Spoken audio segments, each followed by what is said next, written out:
একদিন সাহাবায়ে কেরাম আরজ করলেন, ইয়া রাসূলুল্লাহ, কাফির মুশরিকরা আপনাকে এত অত্যাচার করে, এত নির্যাতন করে, এত কষ্ট দেয়, আপনি তাদের জন্য আল্লাহর কাছে বদদুয়া করে দেন, তাদেরকে লানত দিয়ে দেন।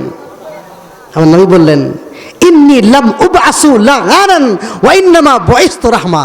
আমার নবী বলেছেন, আমি কাউকে লানত দেওয়ার জন্য আসি নাই, আমি কাউকে অভিশাপ দেওয়ার জন্য আসি নাই, আমি কারোর জন্য বদদুয়া করতে আসি নাই, আমি এসেছি রহমত হয়ে। বলনা সুবহানাল্লাহ।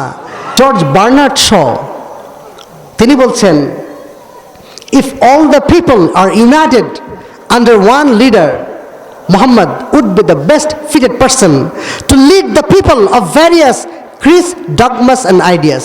যদি পৃথিবীর সমস্ত মানুষকে একসাথে করা হয়, তাহলে মুহাম্মদ সাল্লাল্লাহু আলাইহি ওয়াসাল্লাম হচ্ছেন একমাত্র ব্যক্তি যিনি বিভিন্ন ধর্মের, বিভিন্ন বর্ণের, বিভিন্ন গোত্রের মানুষকে শান্তি দিতে পারেন। আল্লাহ সুবহানাল্লাহ।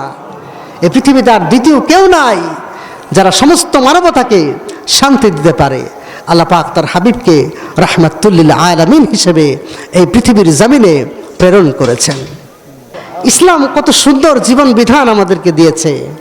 আপনি আমি কিভাবে পথ চলব, কিভাবে রাস্তায় হাঁটব, কিভাবে খাবার খাবো, কিভাবে আমরা ঘুমাবো, কিভাবে বসবো, কিভাবে আমরা হাসবো, সব কিছু আমার নবী বলে দিয়ে গেছেন, ঠিক কিনা?